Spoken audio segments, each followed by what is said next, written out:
Utilities are a really difficult one to budget for, right? Because one of the reasons why it's really difficult, and a good manager, and I know Tom does, a good manager is going to go through and look at least 2 years worth of utilities to see the trends. And the other difficult thing about utilities is because they're seasonal, right? So a really big one that I struggle with, actually I'll go back to that budget example. This is one of my old associations. Water and sewer. So this is a large townhome association that has a ton of ground space, right?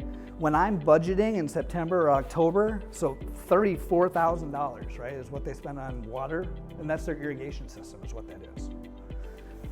When I'm budgeting in September or October, I'm only looking at bills that maybe are through June, because a lot of cities don't send their bills, right, 2, 3, maybe 4 months past when they actually occurred. So it gets really hard to budget. So one tip for when you're looking at utilities is to look at least 2 years worth of actuals and to plug them in by the month. This is another one of my pet peeves for managers. Don't tell your manager I said this. When they put together your budget, make them put it together by month. Don't take $34,000 and divide it by 12. Because that expense happens 6 to 8 months of the year, not 12 months of the year.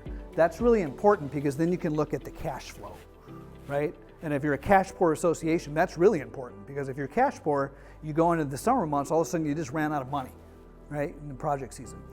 I'm getting on another tangent, but so look at 2 years worth of trends on utilities. What I'm seeing and what I'm hearing,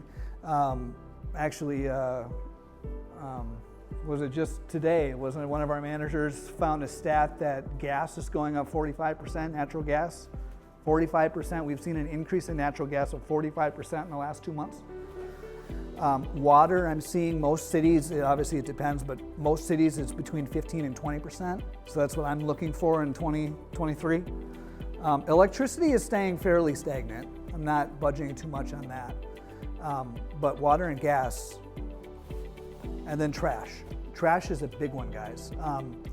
If you're over budget in trash, here's why. Because just about every trash contract has a little verbiage in there that if gas prices are over $4 a gallon, they can surcharge you, which is only fair if you think about it, right? I mean, but so if you're over budget in garbage, that's why, because gas prices this summer. And guess what? They ain't going down. So I've been budgeting like 20 to 30% more. Even if you're under contract and your contract says they can't increase prices by more than 5%, that's the base price of the contract. They can still increase the price based on service charges, which might be gas. So I would still increase significantly at 20, maybe even 30% for your garbage contracts for next year.